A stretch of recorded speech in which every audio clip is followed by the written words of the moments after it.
Merhaba, bugün başta da üzerinde gördüğünüz motifli süveterin anlatımını yapacağım. Örgüyü tüm detaylarıyla anlattım. Süveteri küçük çocuğunuzdan büyük beden birine göre bile yapabilirsiniz. Önemli olan kısım beden ayarlama. Beden ayarlamada bir tane motifin ölçüsünü bulmayı anlattım. Herkes kendi bedenine göre bir tane motifin ölçüsünü bulacak. Bu da çok kolay. Evdeki severek kullandığınız bir tane hırkanın, kazağın ya da süveterin ölçüsünü alabilirsiniz. Yere bu şekilde serersiniz, beden genişliğini ölçersiniz. Siz de ona göre çalışırsınız. Üzerinize dar gelmeyen, severek kullandığınız bir tane örgüyü kullanırsanız birebir üzerinize göre yapabilirsiniz. Bilgileri baştan vermek istiyorum.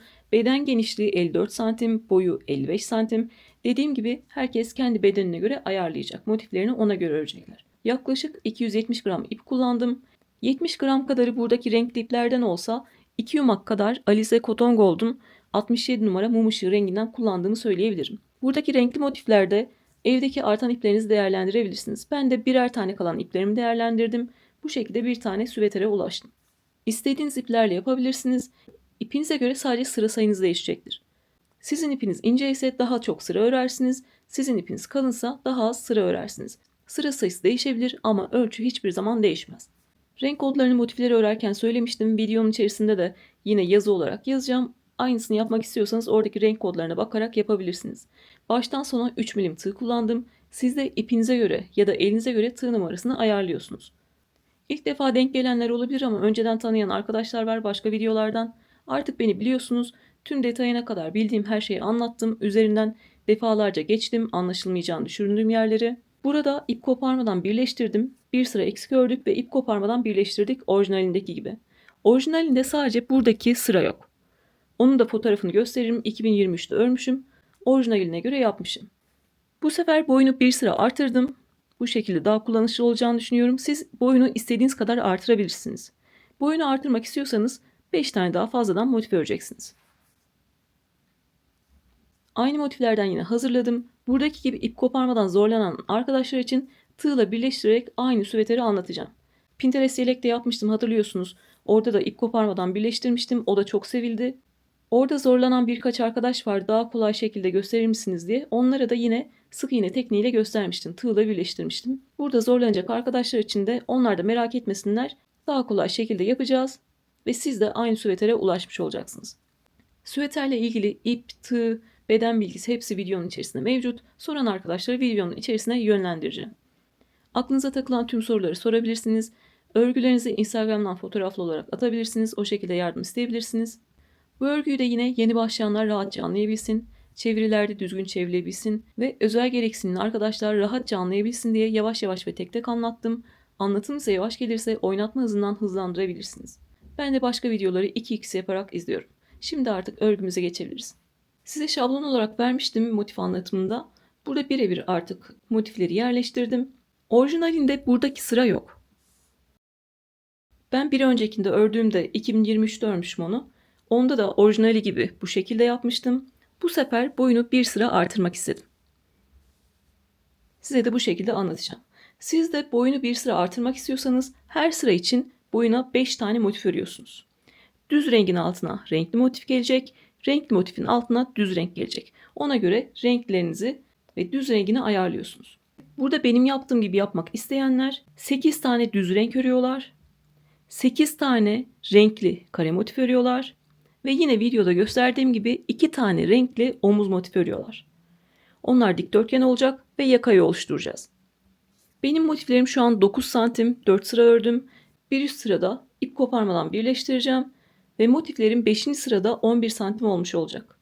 Beden genişliğimiz yan yana 5 tane motiften oluşuyor. Bir tane motifim 5. sırada 11 santim olacak. Yani 11 çarpı 5 beden genişliğim 55 santim olacak. Şimdi size bir tane motifin ölçüsünü nasıl bulmanız gerektiğini anlatacağım. Örgüyü bilenler zaten buradaki motifi biliyordur. Ona göre kendi bedenlerine göre motiflerini örecekler. Bilmeyen arkadaşlar oradaki videoya gidecekler. Düz rengi de buradaki renkli motifte omuz motifini detaylı şekilde anlattım. Oraya bakacaklar. Onlar da motifini kendi ölçülerinde örecekler. Bir tane motifin ölçüsünü nasıl buluyoruz? Yan yana 5 tane motif beden genişliğimizi oluşturuyor. Size yetişkin beden ölçü tablosu vereceğim. Satış yapıyorsanız oraya göre çalışabilirsiniz. Uygulamalara koyarken orada zaten siz yazarsınız. Bedenini kaç santim yaptığınızı kişi de onu bilerek alır. Ama kendimize göre yapıyorsak, Bütün anlattığım örgülerde yaptığımız gibi altıgen hırkalarda, süveterlerde, yeleklerde, kazaklarda hepsini birebir kendimize göre çalıştık. En garanti yöntem nedir? Çocuklarımızda da kendimizde de evdeki bir tane hırkamızın ya da kazağımızın genişliğini ölçmek. Önümüze seriyoruz. Bunu bitmiş bir süveter ya da kazak olarak düşünün. Kendimize dar gelmeyen bir tane örgümüzü önümüze seriyoruz. Beden genişliğini ölçüyoruz. Diyelim ki beden genişliğimiz 60 santim geldi. 60 bölü 5, o zaman benim bir tane motifimin 12 santim olması gerekiyor. 55 santim geldi diyelim, aynı benimki gibi. Bir tane motifinizin 11 santim olması gerekiyor. Ya da daha büyük bedensiniz diyelim, beden genişliğiniz 70 santim geldi. O zaman bir tane motifinizin 14 santim olması gerekiyor. Çocuğunuz için yapıyorsunuz diyelim, çocuğunuzun beden genişliği de 30 santim. O zaman sizin motifinizin de 6 santim olması gerekiyor. Zaten bu motif çok kolay bir motif. İkinci sırada da, üçüncü sırada, dördüncü sırada bitirebilirsiniz. Daha çok artırabilirsiniz. Kendi beden genişliğinize göre artık o kadar sıra sayısında örüyorsunuz. Bu anlattığım örgüyü yetişkinler için de çocuklarınız için de yapabilirsiniz. Önemli olan bir tane motifinizin ölçüsünü bulmak. Ben motiflerimi 4 sıra şeklinde ördüm. 4. sırada 9 santimler, bir üst sırada ip koparmadan birleştireceğim ve 11 santim olacaklar. Benim gibi ip koparmadan birleştirecekler. Motiflerin bir sıra eksik örüyorlar. Bir üst sırada benimki gibi birleştiriyorlar. Bir motifte siz deneme yapıyorsunuz 12 santim olana kadar. 12 santime diyelim ki 6. sırada ulaştınız. O zaman siz motiflerinizi 5 sıra örüyorsunuz. Tüm motiflerinizi. 6. sırada ip koparmadan birleştirmeye başlıyoruz. Ben de bir tane motifimi ördüm. 11 santim olana kadar. 5. sırada 11 santim oldu. Bir tane motifte deneme yapıyoruz. Tüm örgülerde. İp koparmadan birleştireceğimi bildiğim için ne yapacağım o zaman? 4. sırada bütün motiflerimi öreceğim. 5. sırada ip koparmadan birleştireceğim. Bu videoda ilk yaptığımız önlük süveterdeki gibi ip koparmadan birleştireceğiz. Ama diyelim ki yeni başladınız ya da o görüntüyü sevmiyorsunuz. İp koparmadan birleştirme görüntüsünü sevmiyorsunuz. O zaman siz ne yapacaksınız? Tüm motiflerinizi tam şekilde öreceksiniz. Bir tane motifinizin 13 santim olması gerekiyor. Siz motiflerinizi tam şekilde 13 santim olana kadar örüyorsunuz ve dikerek ya da tığla birleştiriyorsunuz. Afrika menekşesi önlük süveterde yaptığım gibi birleştiriyorsunuz. Birleştirme şekli sizin zevkinize kalmış. İster bir sıra eksik örün, benimki gibi ip koparmadan birleştirin. İstiyorsanız tam şekilde örün, karşılıklı tepeleri alarak normal şekilde dikin ya da tığla birleştirin. Artık işin eğlenceli kısmına, süveteri oluşturma kısmına geçelim. Ön parçamızı hazırlayalım. Sonra ön parçaya göre birebir arka parçamızı ayarlayacağız. Öreceğiz, birleştireceğiz, lastiğimizi geçeceğiz ve çok güzel bir süvetere ulaşacağız. İster kendiniz istiyorsanız da çocuklarınız için yapabilirsiniz. Artık ip koparmadan birleştirmeye başlayalım. Artık ip koparmadan birleştirmeye başlıyoruz. Omuz motiflerini alıyorum öncelikle. Onları sonra halledelim. Öncelikle süveterimi şöyle yan çevireceğim. Örgümüzü bu şekilde çevirdik. İp koparmadan birleştirme 3 aşamadan oluşuyor. Birinci aşamada yukarı doğru motif ekleyeceğiz. 3 kenarı örerek yukarı doğru motif ekleyeceğiz. İkinci aşamada yana doğru motif ekleyeceğiz. Ve üçüncü aşamada aradaki boşlukları kapatacağız. Örerken hem motiflerimiz birleşmiş olacak hem de 5. sıraya çıkmış olacak. 3. sıradan sonra bütün birleştirme kendisini tekrar ediyor. İkinci aşamada yana motif ekle, üçüncü aşamada aradaki boşlukları kapat. İkinci aşamada yana motif ekle, üçüncü aşamada aradaki boşlukları kapat. Çok kolay bir birleştirme yöntemi. Bununla hırkalar, yelekler, battaniyeler yaptık. Başını yine yeni başlayanlar için yavaş anlatacağım. Sonra hızlı hızlı ilerleyeceğiz. Siz de örgünüzün boyunu kaç sıra yaptıysanız bu şekilde önünüze aldınız. Bu motifleri yana doğru çekiyorum. İlk 5 motiften yukarı doğru birleştirmeye başlayacağız. Yaptığınız sıralamayı karıştırırım derseniz düzene bir tane fotoğrafını çekin, sonrasında birleştirmeye devam edersiniz. Motifleri örerken 3 milim tığ kullanmıştım. Yine 3 milimle birleştirmeleri yapacağım. Üst üste 5 tane motifim var. Bu benim etek kısmındaki 5 tane motif. Şimdi üst üste birleştirmeye başlayacağız. Onun için buradaki 4 motifi de yukarı alıyorum. İlk motifin 3 kenarını örerek başlıyorum. Motifin sadece 3 kenarını öreceğiz. Köşelerde biliyorsunuz 3 tane ikili trabzan, arada 2 zincir, 3 tane ikili trabzan yapıyoruz. Biz sadece 3 kenarı öreceğimiz için başlarken sadece 3 tane ikili trabzanla başlıyorum. Öncelikle ilmek yaparak başlıyoruz. İlmeğimizi nasıl yapıyoruz? Sihirli halka yapar gibi ipi döndürdüm. Halkaya girdim. İpi halkadan geçirdim ve bir zincirle bir ilmek oluşturdum. Bunları motifi anlatırken anlatmıştım. Böyle kısa tekrarlar olsun. Sonra hızlı hızlı ilerleyelim. İkili trabzanlarla öreceğimiz için tığın başına bir kere doladım. 2 ilmeği birlikte tutuyorum. Herhangi bir 2 zincirlik köşe boşluğundan başlayabilirsiniz. 2 zincirlik köşe boşluğuna 3 tane ikili trabzan yaparak başlıyoruz. İp aldım, ilmekten kalan ipi de arada gizliyorum. 2 ilmeği birlikte, 2 ilmeği birlikte aldım. İkili trabzan için tığın başına doladım. Boşluğa girdim. Tığın üzerinde 3 ilmek var. İkisini birlikte, ikisini birlikte aldım. Ve son kez 2 ilmeği birlikte, 2 ilmeği birlikte alarak 3. ikili trabzan yaptım. Köşede 3 tane ikili trabzanla başlayacağız. Burayı en son parça bitiminde bu kenarı da öreceğiz. Motifi nasıl örüyoruz? Bir boşluktan diğerine geçerken bir zincir çekiyorum. Tığın başına doladım. Bir zincirlik boşluklar 3 tane ikili trabzan için. Bir zincirlik boşluklara 3 tane ikili trabzan yapıyorum. Bu motifte kısa bir anlatım yapacağım bu şekilde. Sonra hızlı hızlı ilerleyeceğiz. Arada bir zincir çektim ve bir zincirlik boşluğa 3 tane ikili trabzan yaptım. Arada bir zincir çektim ve bir zincirlik boşluğa 3 tane ikili trabzan yaptım. Bir boşluktaki işimiz bitince diğer boşluğa geçerken arada bir zincir çekiyoruz. Arada bir zincir çektim. Burası benim 2 zincirlik köşe boşluğum. Köşe boşluklarına ne yapıyoruz? 3 tane ikili trabzan, arada 2 zincir ve 3 tane ikili trabzan yapıyoruz. Burayı da yapalım. 1 2 3 tane ikili trabzan yaptım. Arada 2 zincir çektim ve aynı yere 3 tane daha ikili trabzan yapıyorum.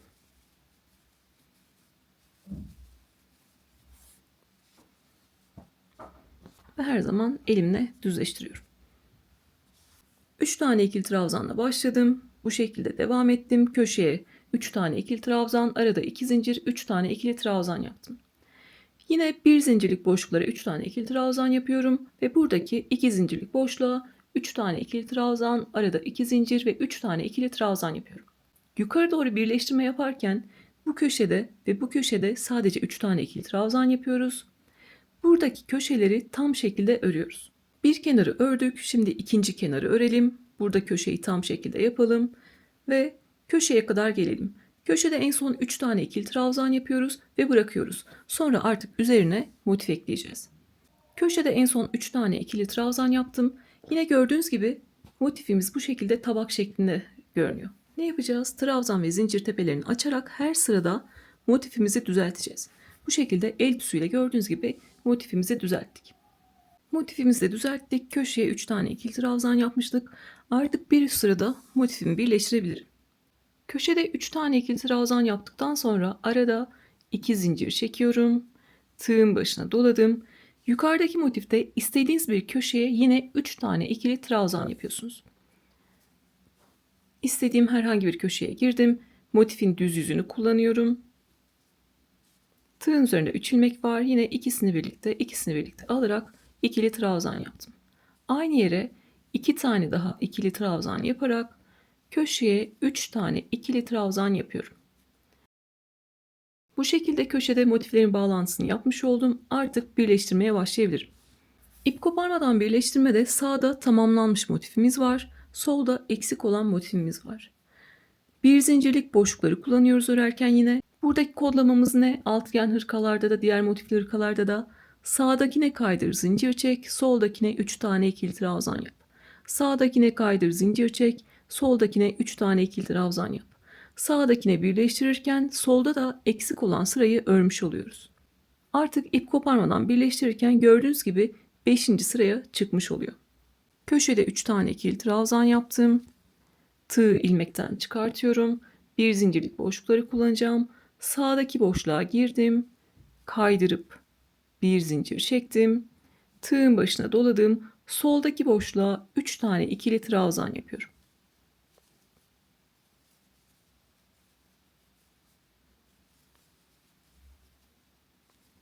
Sağdakine kaydır. Zincir çek. Soldakine 3 tane ikili trabzan yap. Tüm birleştirmemiz bundan ibaret.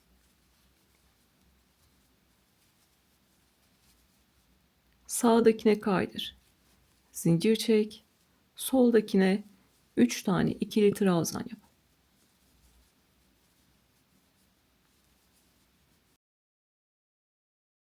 Köşeden önce bir tane boşluğum kaldı. Bir zincirlik boşluğa girdim ve bir zincir çektim. Solda da köşeye 3 tane ikili trabzan yapıyorum.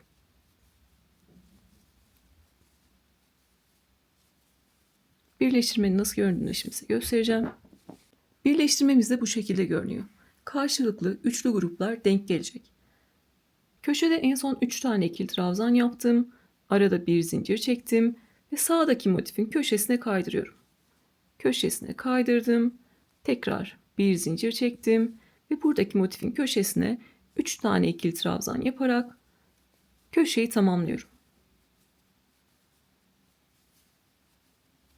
Artık buradaki köşede de 2 tane üçlü grup var. Buradaki köşede de 2 tane üçlü grup var. Birleştirme yaparken de elimiz kasma yapabilir. Birleştirme yaparken de bu şekilde örgümüzü düzeltiyoruz. Tekrar gösteriyorum. Birleştirmemiz de bu şekilde görünüyor. Karşılıklı üçlü gruplar denk gelecek, köşeler denk gelecek. Birleştirmemiz bu şekilde devam edecek. Bütün bir birleştirmemiz, yukarı doğru bütün bir birleştirmemiz buradaki anlattığım gibi devam edecek. O yüzden burayı detaylı anlattım. Yine üç kenarı örüyoruz. Buradaki kenarı birleştirirken ördük. İkinci ve üçüncü kenarı normal şekilde örüyoruz. Bir zincirlik boşluklara 3 tane ikili trabzan yapacağız. Buradaki köşeye 3 tane ikili trabzan, arada 2 zincir, 3 tane ikili trabzan yapacağız. Ve buradaki köşeye en son 3 tane ikili trabzan yapıp bırakacağız ve bir üst motife geçeceğiz. Şimdi iki kenarı normal şekilde örelim. Sıra sonuna kadar gelelim. Buraya 3 tane ikili trabzan yapalım ve bir üst motife geçelim. Burada da yine birleştirmeyi göstereceğim. Mantığı iyice kavranacak. Üst üste 5 tane motifi bu şekilde eklemiş olacağız. İkinci motifin de kalan iki kenarını ördüm normal şekilde. Yine kasmalarımız var. Ne yapacağız? Bu şekilde trabzan ve zincir tepelerini açacağız ve düzelteceğiz. Yine köşeye 3 tane ikili trabzan yaptım. Artık bir üst motife geçebilirim. Köşeye 3 tane ikili trabzan yaptım. Arada 2 zincir çekiyorum. Tığın başına doladım. İstediğim herhangi bir köşeden başlayabilirim. İstediğim herhangi bir köşeye 3 tane ikili trabzan yaparak başlıyorum. Önce köşelerin bağlantısını yapıyoruz. Sonra sağdakine kaydır, zincir çek. Soldakine 3 tane ikili trabzan yap. Köşeye 3 tane ikili trabzan yaptım. Örgümü bu şekilde çevirdim. Sağ tarafta tamamlanmış motifim var. Bir zincirlik boşluğa girdim. Kaydırdım ve zincir çektim. Tığın başına doladım. Burada da bir zincirlik boşluğa 3 tane ikili trabzan yapıyorum. Sırasıyla bir zincirlik boşlukları kullanıyoruz. Sağdakine kaydır. Zincir çek. Soldakine 3 tane ikili trabzan yap. Sağdaki boşluğa gir. Kaydır. Zincir çek. Soldakine 3 tane ikili trabzan yap. Sağdakine kaydır. Zincir çek ve köşeye 3 tane ikili trabzan yap.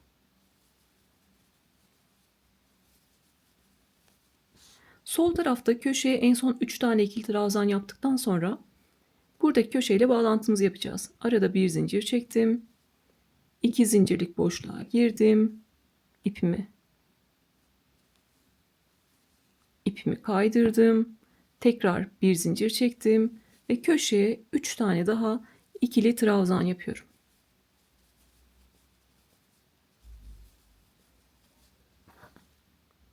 Burada yanlış yaptığınızı nasıl anlarsınız? Köşeler birbirine denk gelmiyorsa arada yanlışlıkla boşluk atlamışsınız demektir.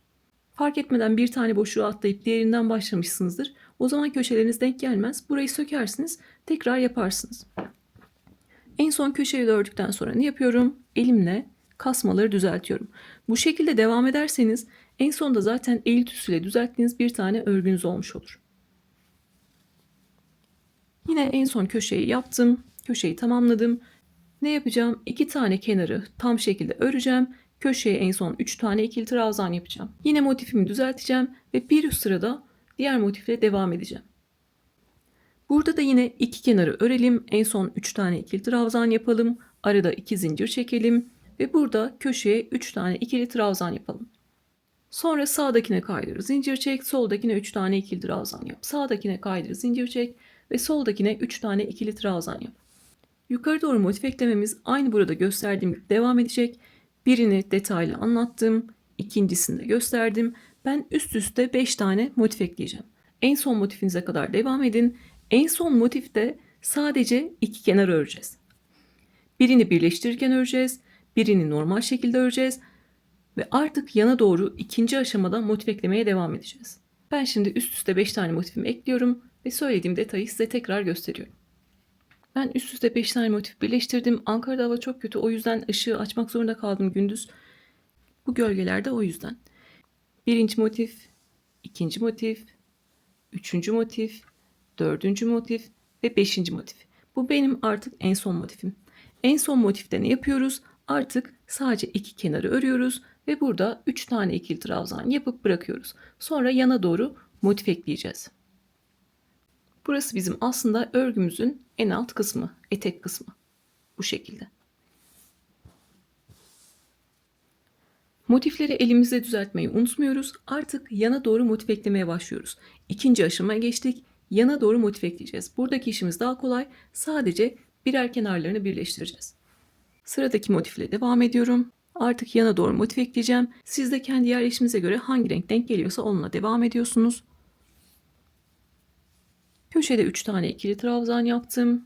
Arada 2 zincir çektim. Tığın başına doladım. İstediğim herhangi bir köşeden başlıyorum. 3 tane ikili trabzan yaparak başlıyorum.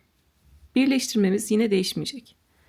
En başta köşeleri birbirine bu şekilde bağlantı yapıyoruz. Sağda tamamlanmış yerim var. Solda eksik motifim var. Köşeyi yaptıktan sonra sağdakine kaydır, zincir çek, soldakine 3 tane ikili trabzan yap. Sağdakine kaydır, zincir çek, soldakine 3 tane ikili trabzan yap.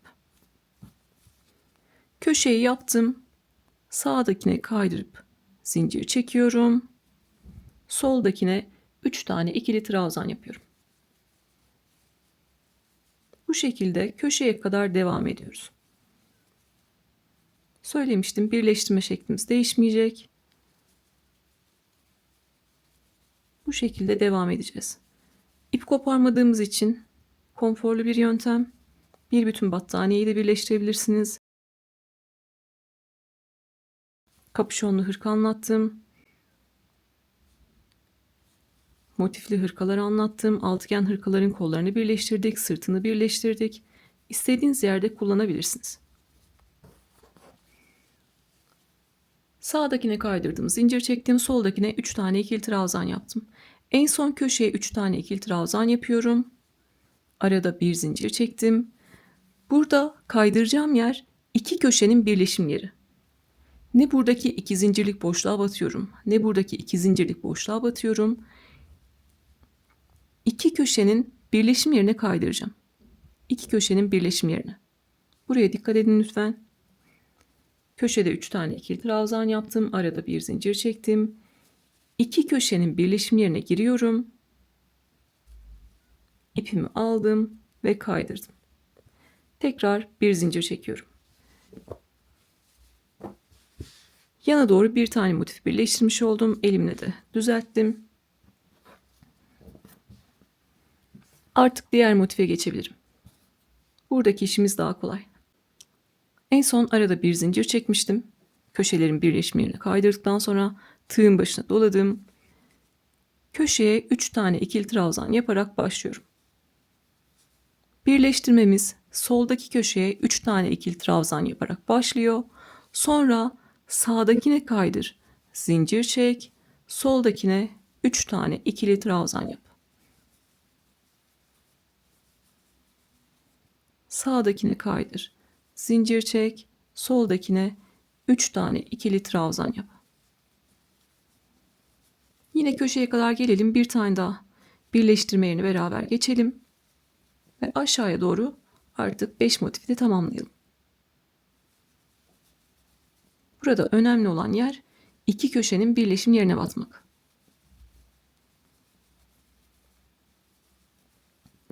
Köşeye en son 3 tane ikili trabzan yaptım.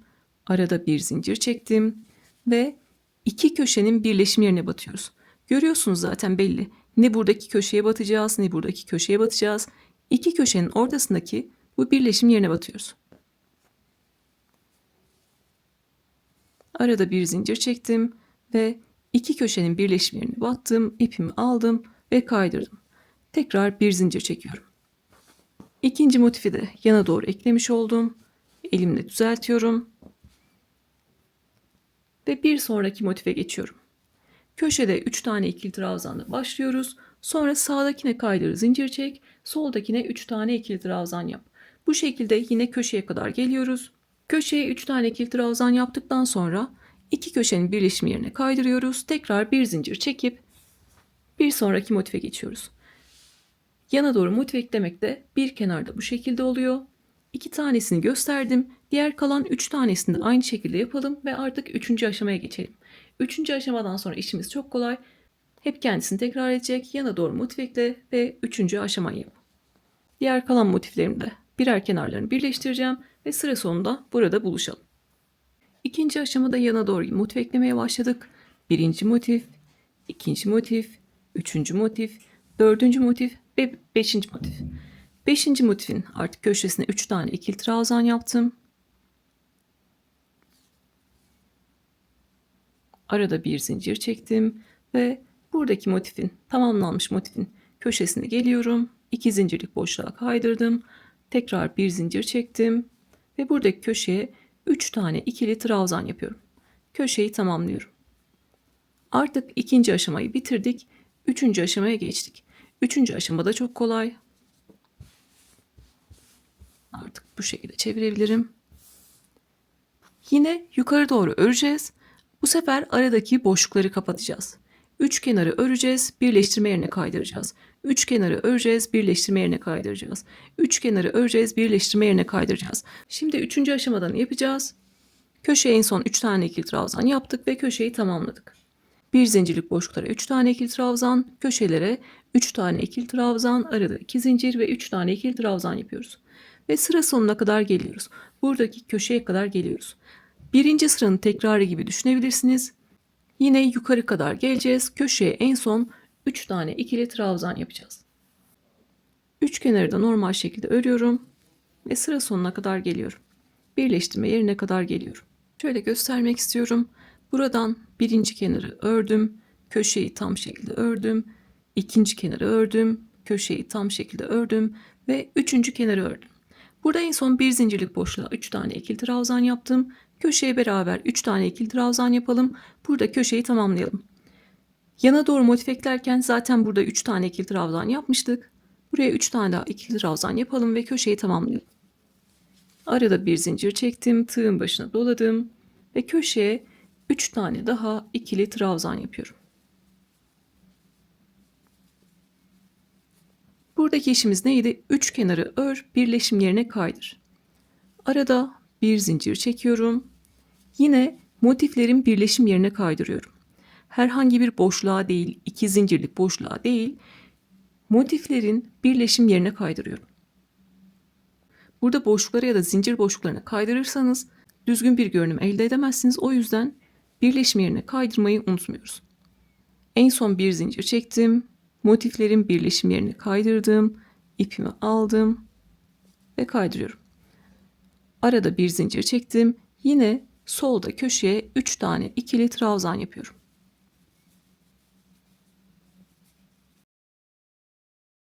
Birleştirmemiz neydi? Solda köşeye 3 tane ikili trabzan yaptıktan sonra sağdakine kaydır, zincir çek, soldakine 3 tane ikili trabzan yap. Hangi aşamada olursa olsun birleştirme şeklimiz değişmeyecek. Köşeye 3 tane ikili trabzan yaptığım bu şekilde karşılıklı birleştirmelerimizi yapalım. En son köşeye 3 tane ikili trabzan yapalım. Yine burada beraber köşeye kaydıralım ve yine detayı size anlatayım. Burada birleşim yerine kaydırmıştık ve karşılıklı birleştirmeye devam etmiştik. Gördüğünüz gibi birleştirme yerine kaydırdığımızda 2 zincirlik boşluklar belirgin şekilde, köşelerimiz belirgin şekilde. Köşede en son 3 tane ikili trabzan yaptım. Yapacağımız işlemle bir zincir çek, sağdaki köşeye kaydır. Arada bir zincir çekiyorum, sağdaki köşeye kaydırdım, tekrar bir zincir çektim ve buradaki köşeye 3 tane ikili trabzan yapıyorum. Her seferinde kasma olabilir. Ne yapıyoruz? Elimizle düzeltiyoruz. Yukarı doğru birleştirirken 3. aşamada da 3 tane kenar örüyoruz. Birinci kenarı birleştirirken ördük. İkinci ve üçüncü kenarı normal şekilde örüyoruz. Ve yine en son köşede 3 tane ikili trabzan yaptıktan sonra birleştirme yerine kaydırıyoruz. Şimdi iki kenarı da örelim. Köşeye en son 3 tane ikili trabzan yapalım. Bir kere daha birleştirme yerine kaydırmayı göstermek istiyorum. Sonra yukarı doğru devam edeceğiz.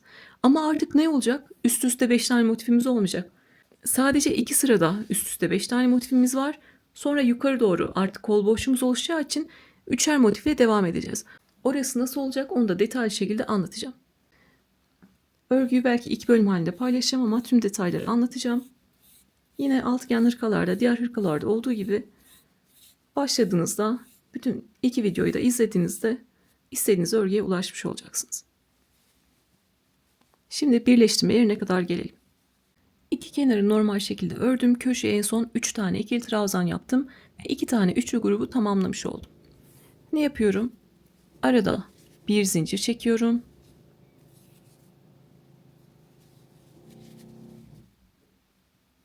Köşelerin birleşim yerine batıyorum. Herhangi bir boşluğa değil, köşelerin birleşim yerine batıyorum. Kaydırdım. Tekrar bir zincir çektim ve köşeye 3 tane ikili trabzan yapıyorum. Sonra sağdakine kaydır, zincir çek. Soldakine 3 tane ikili trabzan yap. Bu şekilde karşılıklı birleştirelim. İki kenarı daha örelim. Köşeye 3 tane ikili trabzan yapalım. Birleştirme yerine kaydıralım ve buradaki boşluğu kapatalım. Sonra köşeye kaydırdıktan sonra yine 2 tane kenarı örelim. Buradaki birleştirme yerine kaydıralım. Karşılıklı birleştirmemizi yapalım ve en son burada buluşalım. Burada artık detay kısmına geçeceğiz. Birinci motif, ikinci motif, üçüncü motif ve dördüncü motif. Dördüncü motife kadar birleştirdik. Artık yukarı çıkmıyorum. Çünkü yukarı çıkarsam buradaki 3 motifi yana doğru birleştiremem. Artık üst üste 5 tane motifimizi, etekteki motifimizi bu şekilde yaptık. Üzerine buradaki motiflerimiz gelecek. Örgümü döndürdüm. Üçüncü aşamadan sonra neydi? Birleştirme kendisini tekrar ediyor. İkinci aşamada yana doğru motif ekle. Üçüncü aşamada aradaki boşlukları kapat. Şimdi yana doğru yine 3 tane motif ekleyeceğiz. Yukarı doğru aradaki boşlukları kapatacağız. Son motifte yukarı doğru çıkmadım. Örmediğimiz kenarları parçanın bitiminde öreceğiz. Buraları merak etmeyin. İp koparmadan elinizdeki yumak bitene kadar bir bütün parçayı bitireceksiniz.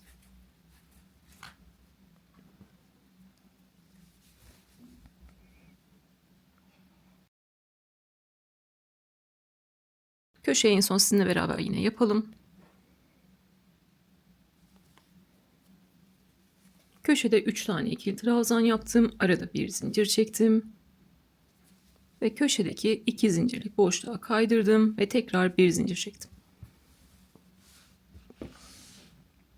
Artık buradan itibaren yana doğru motif ekleyebilirim. Yana doğru motif eklerken ne yapıyoruz? Örgüyü bu şekilde çevirdim. Çünkü sağ tarafta her zaman tamamlanmış motif olacak. Sol tarafta eksik olan motif olacak. Motifteki kasmaları düzelttim.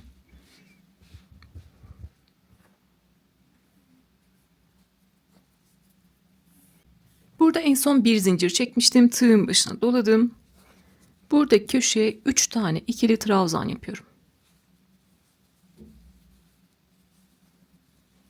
Köşeye 3 tane ikili trabzan yaptıktan sonra sağdakine kaydır, zincir çek. Soldakine 3 tane ikili trabzan yap. İkinci aşamaya döndük yine. Birer tane kenarı yukarıdan aşağıya doğru birleştireceğiz. Sağdakine kaydırıp zincir çekiyorum. Soldakine 3 tane ikili trabzan yapıyorum. Köşeye kadar gelelim. Bir tane birleştirme yerini göstereceğim. Sonra kalan 2 motifi yine aşağıya doğru birleştireceğiz. Ve 3. aşamaya geçeceğiz.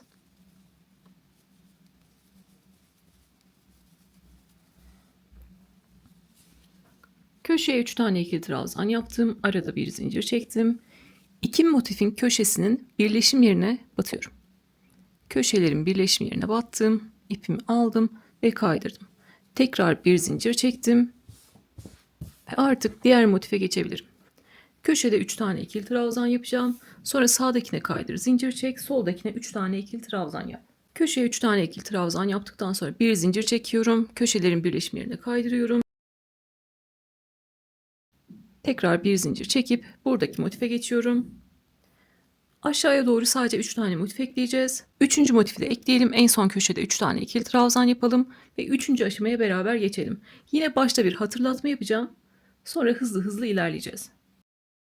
Artık birleştirmemiz kendisini tekrar ediyor. 2. aşama, 3. aşama. Yukarıdan aşağıya 3 tane motifi birleştirdim. Köşede en son 3 tane ikili trabzan yaptım. Arada bir zincir çektim. Buradaki iki köşenin birleşim yerine kaydırıyorum. Artık 2. aşamayı bitiriyorum. 3. aşamaya geçebilirim. Burada yeni başlayanlar için kısa bir hatırlatma yapacağım. Köşeye yine 3 tane ikili trabzan yaparak tamamlıyoruz. 1, 2, 3 köşeyi normal şekilde örüyoruz ve buradaki birleşim yerine kaydırıyoruz.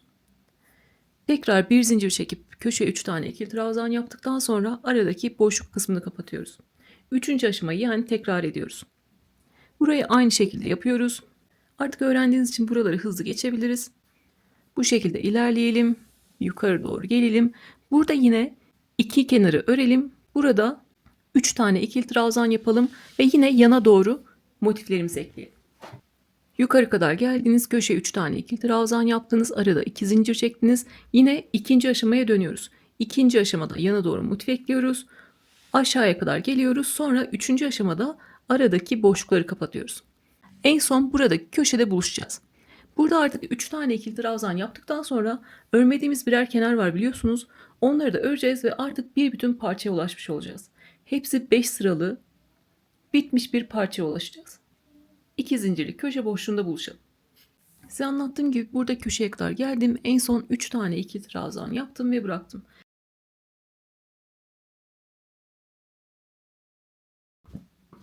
Şimdi örgümüzü böyle döndürelim. Biz şablonumuzu buna göre yapmıştık biliyorsunuz. Burada omuz motiflerimiz var, sonra onları dikeceğiz. Bu şekilde motif yerleşimini yapmıştık. Omuz parçalarına ayırmıştık. Örgümüzü bu şekilde döndürmüştük. Motiflerimizi. Sonra 1. aşama, 2. aşama ve 3. aşama. Bu şekilde devam ettik. Motiflerimizi birleştirdik. Artık köşeyi de ördükten sonra örmediğimiz birer kenarlar kaldı. Buraları örmedik, bu kenarı örmedik, buradaki kenarı örmedik ve yukarıdan aşağıya doğru birer kenarı örmedik. Artık yine ip koparmadan buradaki kenarları da öreceğiz ve sıra sonunda bir bütün parçaya ulaşacağız. Bir tane yumakla başladınız. Tüm parçalar bitene kadar ip koparmadan birleştiriyorsunuz. Siz de yukarı kadar geldiniz. Köşeye 3 tane ikili trabzan yaptınız. Artık örmediğimiz kenarları da örelim ve bir bütün parçaya ulaşmış olalım. Köşede 3 tane ikili trabzan yaptım. Arada 2 zincir çektim ve aynı yere 3 tane daha ikili trabzan yaparak burada köşeyi tamamlıyorum. Yapacağımız işlem örmediğimiz birer kenarı örmek. Motifimizi normal şekilde örmek. Köşeyi yaptım. Bir boşluktan diğerine geçerken arada bir zincir ve bir zincirlik boşluklara 3 tane ikili trabzan yapıyorum. Tüm motiflerim artık 5 sıralı şeklinde olacak. Bir zincirlik boşlukları örerek köşeye kadar devam ediyorum.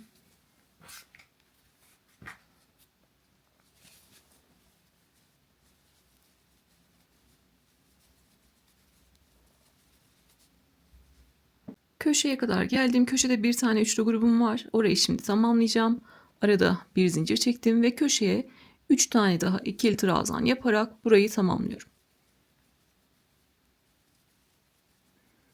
Köşeye 3 tane ikili trabzan yaptım. Burada iki motifin birleşim yerindeyim. Arada bir zincir çekiyorum. Buradaki 2 zincirlik boşluğa battım. İpimi aldım ve kaydırdım. Tekrar bir zincir çektim ve köşede 3 tane ikili trabzan yapıyorum.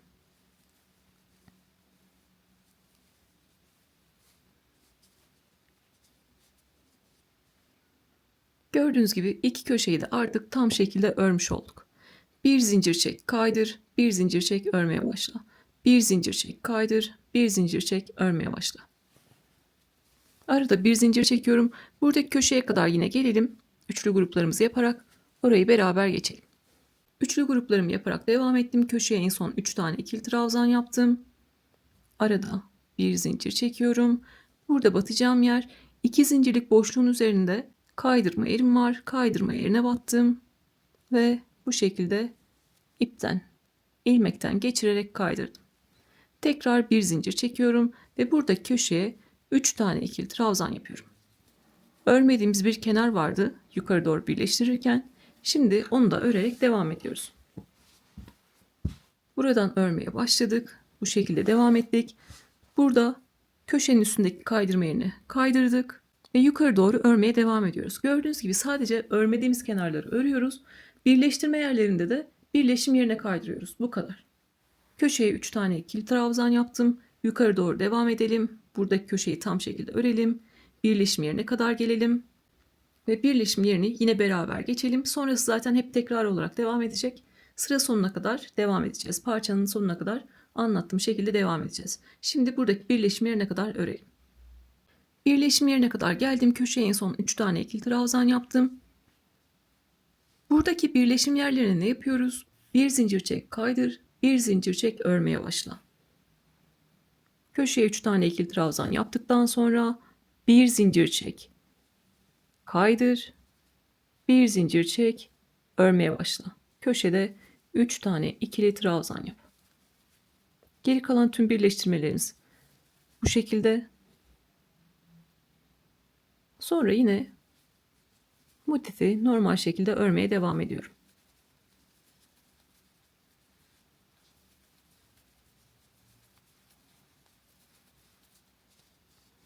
Yine elimle düzeltiyorum. Gördüğünüz gibi birleştirme yerinde geçmiş olduk. Sonraki birleştirme yerlerimiz de hep aynı. Gördüğünüz gibi. 2 zincirlik boşluklardan oluşuyor. Hep aynı işlemi yapacağız. Yine örmediğimiz kenarları örmeye devam edelim. Köşeyi tam şekilde örelim. Artık yukarıdan aşağıya doğru devam ediyoruz. Birleştirme yerine geldiğimizde köşeye 3 tane ikili trabzan yaptıktan sonra bir zincir çek, kaydır, bir zincir çek, örmeye başla. Bu şekilde birleşim yerlerine geçiyoruz ve artık sıra sonuna kadar geliyoruz.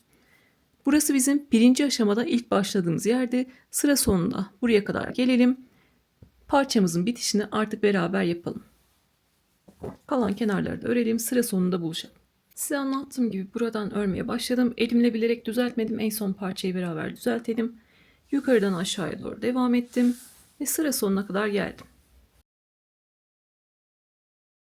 En başta başlarken köşede 3 tane ikili trabzan yapmıştık. Burayı parçanın bitiminde tamamlayacağız demiştim. Arada bir zincir çektim ve köşeye 3 tane ikili trabzan yaparak burayı tamamlıyorum.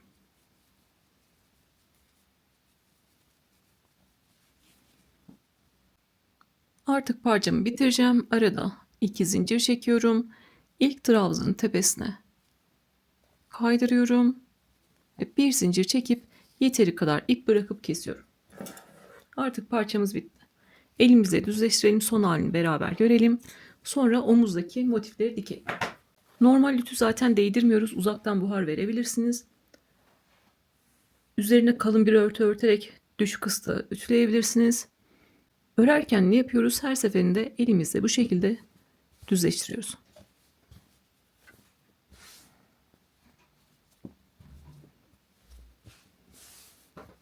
Zincir ve trabzan tepelerini açıyorum. Birleştirme yerlerini açıyorum. Öncelikle el ütüsünü yapıyorum. Düzgün parçada devam ediyorum. Gördüğünüz gibi artık parçamızı tamamladık. Şimdi omuz motiflerini ekleyeceğiz. Sonra bu ön parçaya göre arka parçamızı ayarlayacağız. Orada da sayı detaylarını vereceğim. Herkes kendi bedenine göre motifini büyütmüştür ya da küçültmüştür. Arka parçayı nasıl hazırlayacak onu da size söyleyeceğim. Şimdi omuz parçalarını dikeceğiz. Bir tane iğne alıyorum. İstediğiniz iğneyi kullanabilirsiniz. Plastik iğne de kullanabilirsiniz. Normal böyle iğneler de kullanabilirsiniz. İğneye yeteri kadar ip aldım. Artık dikmeye başlayabiliriz. Herhangi birinden başlayabiliriz. Buradakinden başlayalım. Orası daha net görünecektir. Motiflerde düzgün bitiş anlatırken söylemiştim. Trabzan ve zincir tepeleri V harfine benziyor. 2 tane kanadı var. Biri örgünün güzel yüzünde, düz yüzünde. biri iç yüzünde, arka yüzünde. Siz istiyorsanız tüm tepeleri alarak da dikebilirsiniz. İç kanatları alarak da dikebilirsiniz. Dış kanatları alarak da dikebilirsiniz. Ben burada bugün dış kanatları alarak dikeceğim. Sizin hangisinin görüntüsü hoşunuza gidiyorsa o şekilde yapabilirsiniz. Buradaki dikdörtgen parçamızda da üçlü gruplar var. Buradaki motifimizde de üçlü gruplar var. Karşılıklı üçlü grupları birleştireceğiz. Burada köşede şunu yapacağım. 2 tane zincirimiz var. Biri bu kenara ait, biri bu kenara ait. Ben birinci zinciri bırakıyorum. Bu kenarın zincirini bırakıyorum. İkinci zincirden birleştirmeye başlayacağım. Daha dengeli bir görüntü olsun, burada çukur bir görüntü olmasın diye ilk zincirle başlıyorum. İlk zincirin dış kanadına girdim. Örgünün güzel tarafındaki, bize bakan taraftaki dış kanadına girdim. Bu tarafta da ilk ikili trabzanın dış kanadına giriyorum. Örgünün güzel yüzündeki kanadına giriyorum.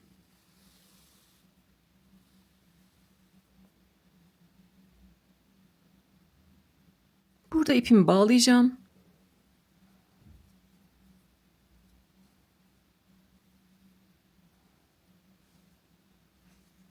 Motifte birinci zincirin dış kanadına battım. Dikdörtgen motifte de ilk trabzanın dış kanadına battım. Sonra ipi bağladım ve dikmeye devam ediyorum.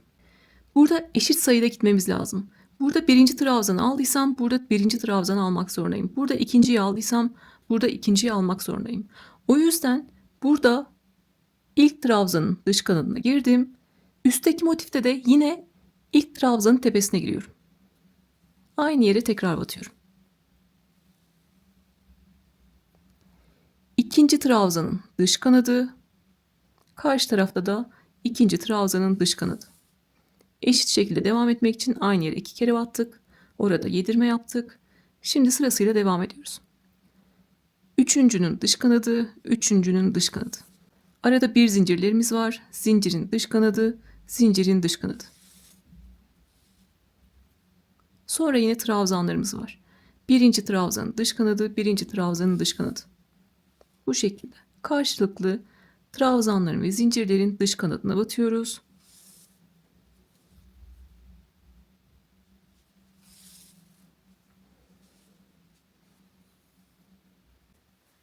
Karşılıklı tepeleri, dış kanatları ya da iç kanatları alarak dikerek birleştirebilirsiniz. Bütün motiflerde de aynı işlemi yapabileceğinizi söylemiştim. Dikecek olan arkadaşlar karşılıklı tepeleri alıyorlar ve bu şekilde dikiyorlar. Ama ben tığla birleştireceğim. Şimdi onu size göstereceğim. İstediğiniz şekilde yapabilirsiniz. Parçamız burada. Omuz motiflerini birleştireceğiz. İster gösterdiğim gibi iğneyle birleştirin, ister tığla. Şimdi omuz motiflerini ilmek kaydırmayla birleştirelim. Bir de onun görüntüsüne bakın.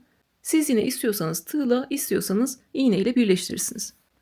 Bu birleştirme yöntemiyle de istiyorsanız üst üste 10 tane, istiyorsanız 100 tane motif birleştirebilirsiniz. İpinizi kesmeden. Yumağınız bitene kadar. Bununla söğüt hırka yaptık, papatya hırka yaptık, balaklava yaptık, battaniye yaptık. Aklınıza gelebilecek her türlü örgüde kullanabilirsiniz. Yelekler yaptık. Öncelikle bir zincirle bir ilmek oluşturuyorum. Buradaki ipimi çok kısa tutmuyorum ki sonrasında gizleyebileyim. Burada 1, 2, 3, 4 tane üçlü grubum var. Burada da 1, 2, 3, 4 tane üçlü grubu karşılıklı birleştireceğim. Önemli olan bu tarafta birinci trabzanın iç kanadını alıyorsam bu tarafta da birinci trabzanın iç kanadını almak zorundayım. Bu tarafta zincirin iç kanadını alıyorsam bu tarafta zincirin iç kanadını almak zorundayım. Yani sıra sonuna kadar eşit şekilde devam etmek zorundayım. Sağ ilmek yaptım, ilmeğimi çıkardım. 1, 2, 3, 4 tane üçlü grup var. Buradaki üçlü grubun ilk trabzanından birleştirmeye başlıyorum. Birinci trabzanın iç kanadına giriyorum. Örgünün arka tarafına kalan kanadına giriyorum. Bu şekilde.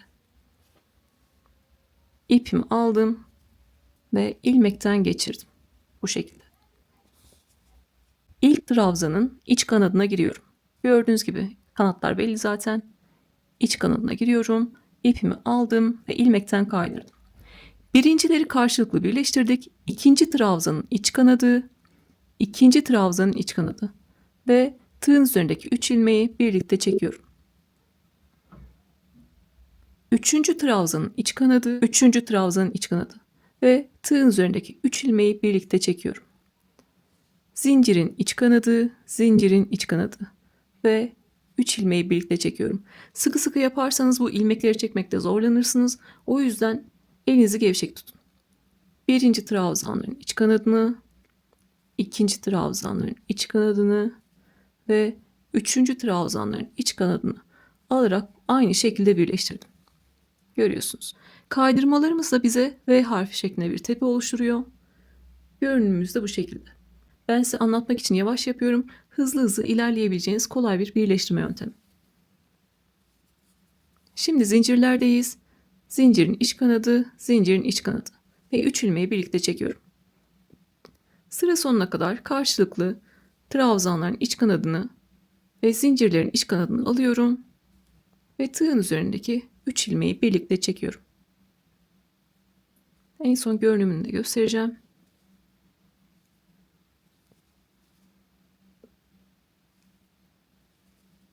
En son trabzanın iç kanadı ve en son trabzanın iç kanadı. Dikişte de göstermiştim. Burada çukur bir görüntü olmasın diye bir zincir de kullanmak istiyorum. Sağda birinci zincirin iç kanadı ve solda yine aynı trabzanın iç kanadına batıyorum. Son trabzanın iç kanadına battım ve kaydırdım. Bir zincir çekip yeteri kadar ip bırakıp kesiyorum. Şimdi bunun görüntüsüne bakın. Bunu severseniz bunu kullanabilirsiniz.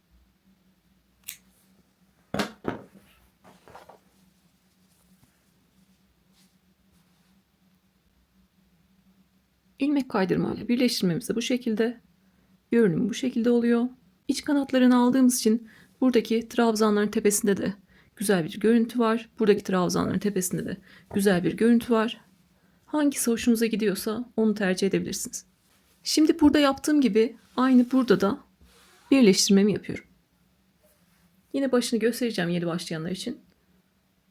En son biterken zaten karşılıklı trabzanların tepesini alacağız. Bir zincir çekip ipimizi koparacağız. Yine bir zincirle bir ilmek oluşturdum. İlmeği tığdan çıkardım. Buradaki zincirden başlıyorum. Bu kenarın zincirini bıraktım. İkinci zincirin iç kanadını aldım. Ve ilmeği içinden geçiriyorum. Sol tarafta da ilk trabzanın iç kanadına girdim ve ilmekten kaydırdım. Neydi? Karşılıklı trabzanları almamız gerekiyor. Sonra birinci trabzanın iç kanadına girdim. Sağda. Solda da yine ilk trabzanın iç kanadına giriyorum. Eşit şekilde devam edebilmek için. Orada bir yedirme yapıyorum. İkinci trabzanların iç kanadı. Üçüncü trabzanların iç kanadı. Ve zincirlerin iç kanadı. Yine birleştirmemiz değişmiyor. Başta sadece çukur görüntü olmasın diye burayı yediriyoruz. Sonra devam ediyoruz. Karşılıklı üçlü gruplarımız var. En son üçüncü trabzanlarına, son trabzanlarına iç kanadını alalım. Kaydıralım. Bir zincir çekip ipimizi koparalım. Artık koltuk altındaki kavis kısmına geçelim. En son üçüncü trabzanlarına iç kanadını aldım ve bir zincir çekip ipimi kopardım. Yine aynı görüntümüz var. Kasma yaptıysa ne yapıyoruz? Yine elimizle düzeltiyoruz. Birleştirme yerini de açıyoruz. Şimdi iplerimizi gizleyelim. Motifi anlatırken ip gizlemeyi söylemiştim. Bir tanesini göstermek istiyorum yine. Her ipi kendi renginde gizliyoruz.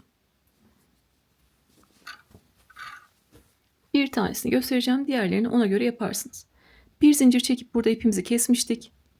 Örgünün arkasında ipimi gizliyorum. Burada öncelikle bu şekilde bir ilmek oluşturup ipimi içinden geçiriyorum. Bir zincirle buraya sabitlemiş oluyorum. Sonra yıkadığımda, giydiğimde örgüm sökülmesin. Bir zincirle sabitledikten sonra artık geriye kalan ipi istediğiniz yerlerden geçirerek sağlam olduğunu düşünene kadar gizliyorsunuz. Ve en son dışarıda kalan ipi kesiyorsunuz.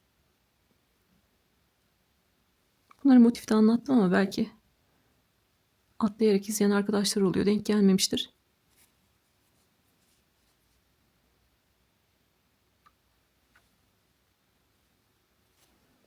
Bir zincirle sabitlemiştim zaten. Yeteri kadar ipimi yürüttüm örgünün arkasında. Dışarıda kalan ipi kesiyorum. Burada da ilmekten kalan ipim var. Onu da kesiyorum. Gördüğünüz gibi örgünün arkasında ipi gizlemiş oldum.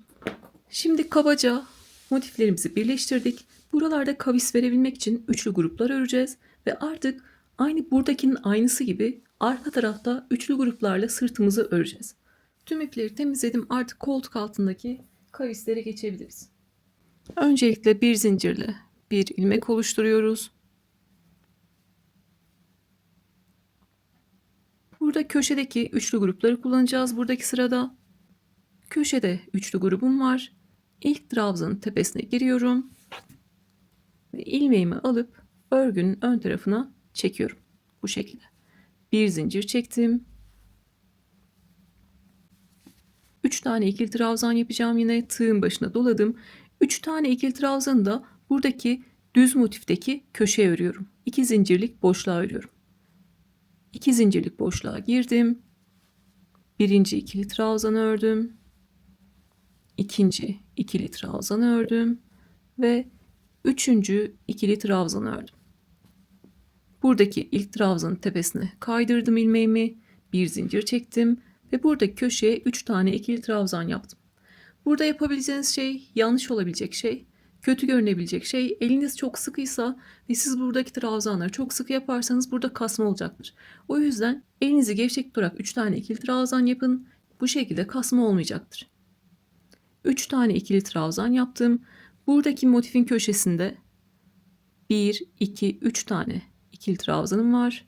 Üçüncü ikili trabzana giriyorum ve ilmekten kaydırıyorum. Gördüğünüz gibi köşede bu şekilde başlamış olduk. Kavisimize başlamış olduk. Burada 4 zincir çekiyorum. 1, 2, 3, 4 tane zincir çektim. Neden? 4 tane tepe var burada. Bir zincirlik tepem var. Sonra 3 tane ikili trabzan var. Toplam 4 tane zincirle burayı geçmiş olacağım. 4 tane zincir çektik.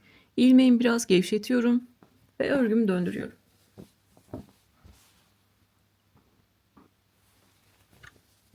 Bir sıra düz yüzde, bir sıra ters yüzde öreceğiz.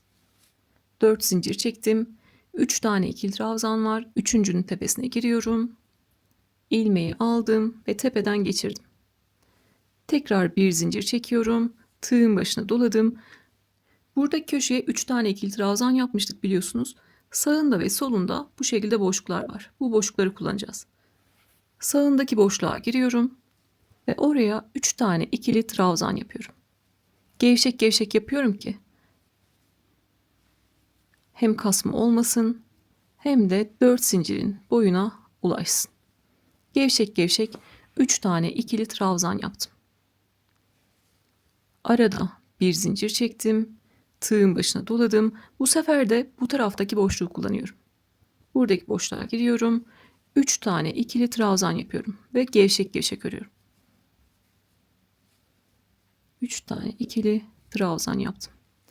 Bunu nereye sabitleyeceğim? Bunu da yine buradaki üçlü grubun başına sabitleyeceğim. Trabzanın tepesine girdim ve kaydırdım. Tekrar 1, 2, 3, 4 zincir çekiyorum ve örgümü döndürüyorum. Döndürmeden şöyle göstermek istiyorum. Bir tane üçlü grubu örgünün ön tarafında örmüştük. Sonra 4 zincir çektik. Buradaki trabzanın tepesine sabitledik. Bir zincir çektik ve ilk yaptığımız üçlü grubun sağındaki boşluğa 3 tane ikili trabzan yaptık.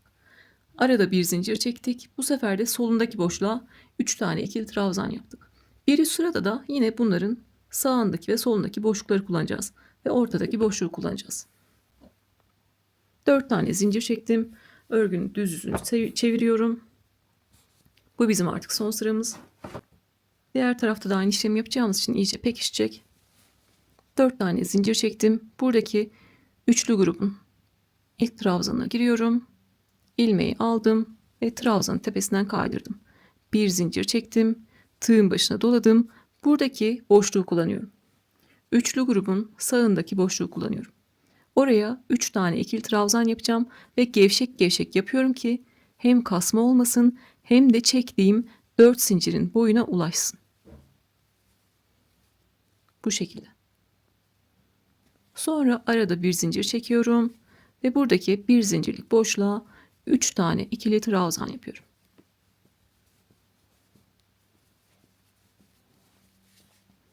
Tekrar arada bir zincir çektim. Tığın başına doladım. Buradaki boşluğa giriyorum ve 3 tane ikili trabzan yapıyorum.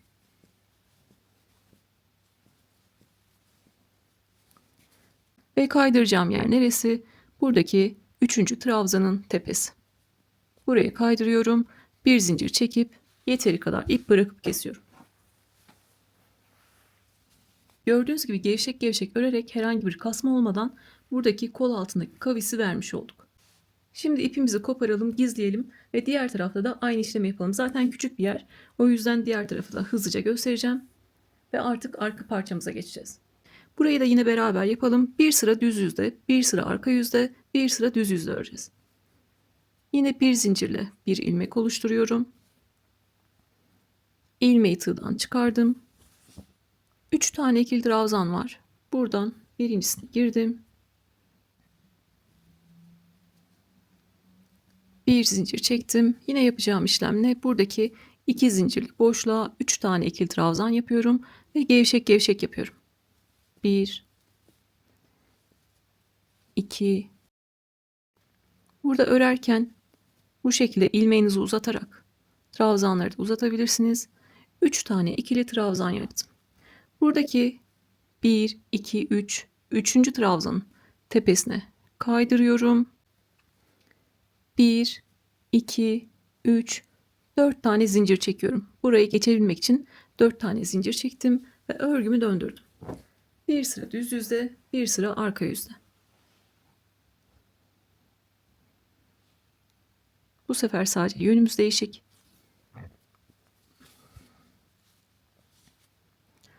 Dört tane zincir çektim. İlk trabzanın tepesinden giriyorum. İlmeğimi kaydırdım. Bir zincir çektim. Tığın başına doladım. Burada üçlü grup yapmıştık. Sağ taraftaki boşluğuna giriyorum.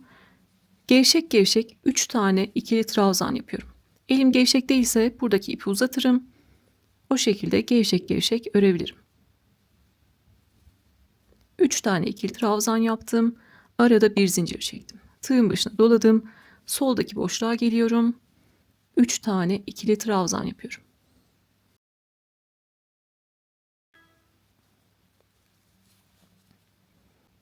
Burada da 1 2 3. trabzanın tepesine girdim ve kaydırdım. Tekrar 1 2 3 4 zincir çekiyorum. Örgünün düz yüzünü çeviriyorum ve son sıramı örüyorum.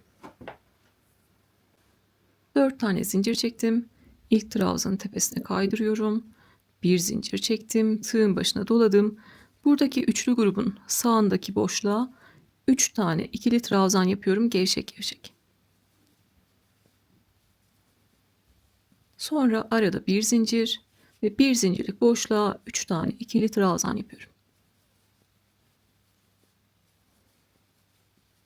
Tekrar arada bir zincir ve burada üçlü grubun sol boşluğuna geliyorum. 3 tane ikili trabzan yapıyorum.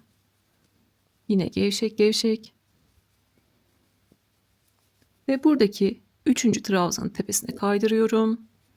Bir zincir çekip yeteri kadar ip bırakıp kesiyorum. Ve ipimi arkada gizliyorum. Yeni başlayanlar böyle yön değişikliklerini de karıştırabiliyor. O yüzden zaten küçük bir örgü böyle iki tarafı da göstermek istedim.